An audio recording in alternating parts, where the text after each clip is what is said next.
Ok.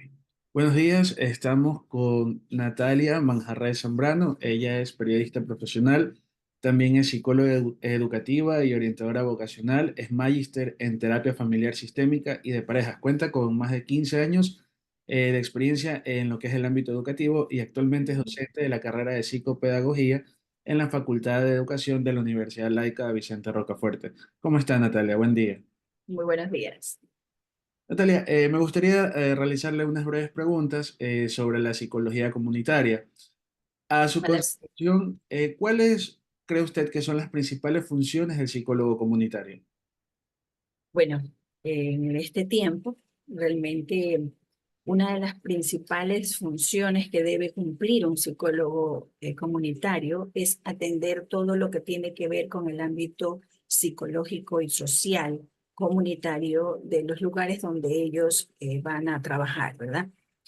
Es muy importante la intervención y esta intervención tiene que ser planificada, tiene que también tener indicadores de evaluación para poder ir midiendo el logro de los individuos con los cuales se trabaja en las comunidades. Entiendo. Y dentro de esta área, ¿cuál usted cree que son, qué es el desafío más común que enfrenta un psicólogo al trabajar en entornos comunitarios? Ya. Sí, hay que tener ciertas características para poder trabajar con el ámbito comunitario. Entre ellas, la más importante es tener un apoyo psicológico. Tener un apoyo psicológico. El psicólogo comunitario debería asistir a consultas con psicología clínica, porque el estrés psicosocial es muy grande. La cantidad de información, la cantidad de situaciones a las que se enfrenta desde la práctica profesional son muy fuertes. Y entonces eso suele generar cierta ansiedad, cierto estrés en este profesional que necesita el asistir a una terapia para poder ir regulando ese tipo de situaciones dentro de él como profesional. Entiendo. Y en base a esto, ¿usted qué estrategias considera que podrían ser las mejores que un psicólogo debería utilizar, un psicólogo comunitario debería utilizar para poder identificar las necesidades específicas de una comunidad? Bueno, lo primero que nada es ubicarse y contextualizarse, ¿no? ¿Qué tipo de comunidad se está trabajando? Le voy a dar un ejemplo. Trabajamos en una comunidad en Durán, una comunidad de un sector que era de invasión, personas que venían del campo acá a la ciudad y ellos se acentuaron en un lugar en donde tenían alrededor estas fosas de heces fecales, ¿no? Ok. Más sin embargo, ellos allí hicieron su casa, primero de caña, poco a poco fueron consiguiendo, la gran mayoría trabajaba en estos sectores de construcción, ¿verdad? Y eso a ellos les facilitaba un poco que un día ponían una pared de ladrillo, al siguiente mes seguían, continuaban haciendo y fueron de a poquito construyendo sus viviendas. Pero el psicólogo comunitario dentro de este ámbito, por ejemplo, específico. Ellos tienen muchas necesidades, la comunidad tiene muchas necesidades alrededor de todo lo que tiene que ver con lo psicológico, lo social, lo educativo, servicios básicos, todas esas cuestiones que son vitales para poder vivir, tener una vida de calidad, ¿no? Y entonces, ¿cómo el psicólogo empieza a abordar? Lo primero que tiene que hacer es obviamente ubicarse en un sector donde él pueda tener el acceso. Y lo más importante es poder lograr ser empático, lo que hablábamos, que tiene que ver con relación a la pregunta anterior que usted me hizo. Si este profesional psicólogo comunitario no logra tener este apoyo psicológico para poder atender todas sus necesidades de estrés y ansiedad, es una persona que va a andar siempre malhumorada. Entonces, eso no debe pasar, eso no debe suceder. Un psicólogo que atiende a la comunidad es una persona que tiene que tener características de empatía, de tolerancia, de resiliencia, para inmediatamente poder solventarse desde sus propios recursos personológicos cualquier situación que pueda pasar. Y entonces identificar en pequeños grupos qué es lo que necesita. Vuelvo al ejemplo.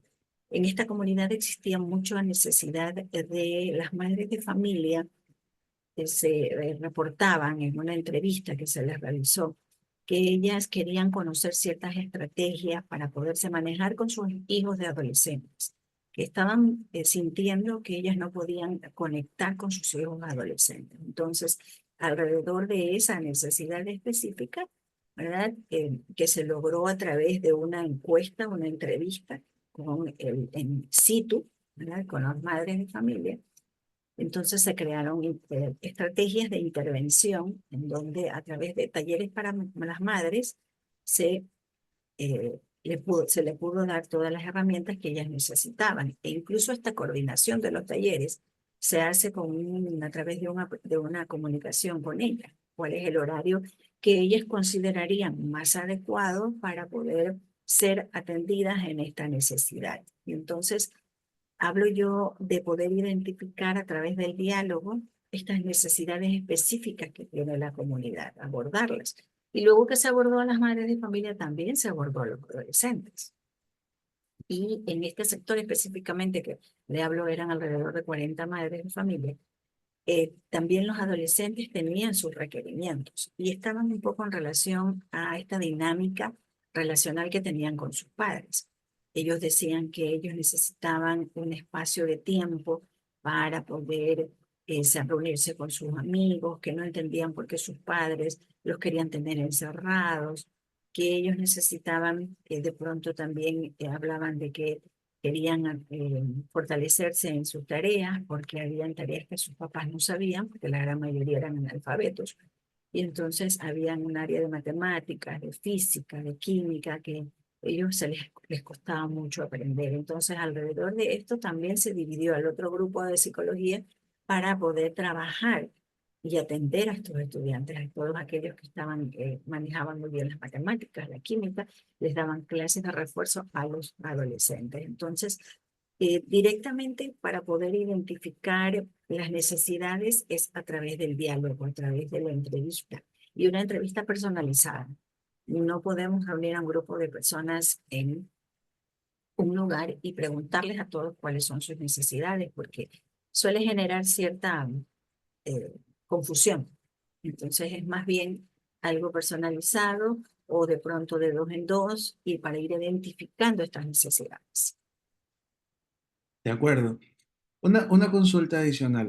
Ujú. Conocemos que la prevención y la intervención temprana siempre es importantísima en diferentes áreas, pero en lo que es la práctica comunitaria desde la perspectiva psicológica, ¿qué tan importante usted la considera? Para mí es muy importante. Recordemos que a nivel mundial se está trabajando en la prevención. Se trabaja, todas las profesiones están apuntando hacia la prevención para evitar muchos males, ¿verdad? Y el ámbito de la psicología comunitaria, precisamente, por ejemplo, hablemos de prevenir. En este grupo de adolescentes que se trabajaron con los psicólogos comunitarios, ellos no solamente les daban las clases, no solamente les enseñaron a hacer cierto material de reciclado para que ellos puedan vender en la comunidad, sino también se les dio clases de educación sexual. Y entonces, por qué los jóvenes estudiantes de esta área apuntaron hacia allá? Porque ellos en el diálogo ya tenían, estos jóvenes preguntaban cosas sobre la sexualidad y ellos no tenían la orientación. Y entonces se creó un plan para poder atender esta área sexual en la cual la comunidad estaba muy ávida de conocer y apuntando a la prevención, ¿verdad? Estos jóvenes estaban en plena etapa de desarrollo y entonces poder prevenir embarazos precoces, poder prevenir estas paternidades y maternidades tan jóvenes es muy importante. La prevención es vital. Ahora se traspoló esta clase de educación sexual a aquellas madres que se identificó que están con hijos de 9 a 10 años, en donde allí sí fue un trabajo bastante arduo, porque recordemos que La ignorancia a nosotros no nos permite entender y comprender algunas cosas y también que venimos repitiendo patrones psicológicos a través de las familias, ¿no? Y entonces fue un trabajo bastante fuerte el trabajar la prevención con estas madres de familia, porque ellas, hablarle de sexualidad, ellas empezaron a asustarse, al principio se retiraban de la sesión, luego hubo que hacer un cerco para que ellas no se retiren y enseñarles la prioridad de que ellas conozcan cómo abordar situaciones de un diálogo sexual con sus hijos, precisamente para prevenir estas situaciones, porque nosotros como seres humanos atravesamos etapas de desarrollo que son ineludibles. Y entonces las madres al querer evadir esta temática, lo que iban a provocar en el futuro era que sus hijas o sus hijos sean padres precoces, ¿no? Y entonces yo considero en el trabajo comunitario la prevención muy importante, la salud, por ejemplo, en la salud, en las cuestiones, apoyarse con estos dispensarios médicos, apoyarse incluso hay universidades ahora que también abordan las comunidades, ¿verdad? Desde la enfermería, desde la medicina, y entonces crear como alianzas entre la psicología para poder abordar estos temas de salud tan importantes que, atendidos a tiempo, van a evitar males mayores. De acuerdo. Y finalmente, para concluir, ya una última pregunta. Es- el aporte, ¿cuál considera usted que es el aporte principal de la psicología comunitaria en la inserción social de personas desfavorecidas o en lo que es el trabajo con las familias en situaciones de riesgo? ¿Cuál sería el aporte? Bien. Recordemos algo muy importante. Como psicólogos, tenemos el conocimiento de la esfera del desarrollo personológico, la esfera cognitiva, la esfera social, ¿no? Cómo se va desarrollando dentro de cada ser humano. Obviamente, el contexto social va a intervenir de manera significativa en este tipo de desarrollo. El psicólogo comunitario debería hacer un abordaje a través de que la familia identifique, sensibilizar a la familia, ¿no? Para poder que ellos comprendan lo importante que de pronto es que yo asista a una capacitación, asista a una sesión virtual, por ejemplo, de algún aprendizaje para no quedarme en esta postura de, no, es como yo no sé leer, yo no sé escribir, yo no sé aquí, yo no sé acá, eh, tengo esta condición de no poderme insertar en ningún trabajo, en ningún ámbito social. Son personas que tienen mucha baja autoestima, ¿no? Son personas que toda esa área, toda esa esfera hay que trabajar, porque la baja autoestima, la visión de futuro que tampoco suelen tener las personas que sufren vulnerabilidad, les los hace que ellos permanezcan en esta condición de vulnerabilidad. Y, y esto va deteriorándose, va hacia abajo, no hacia arriba. Si ellos no reciben esta intervención oportuna de poderles enseñar que ellos sí pueden trabajar en algo que ellos se propongan hacer, que ellos vayan aprendiendo a desarrollar esa visión del futuro.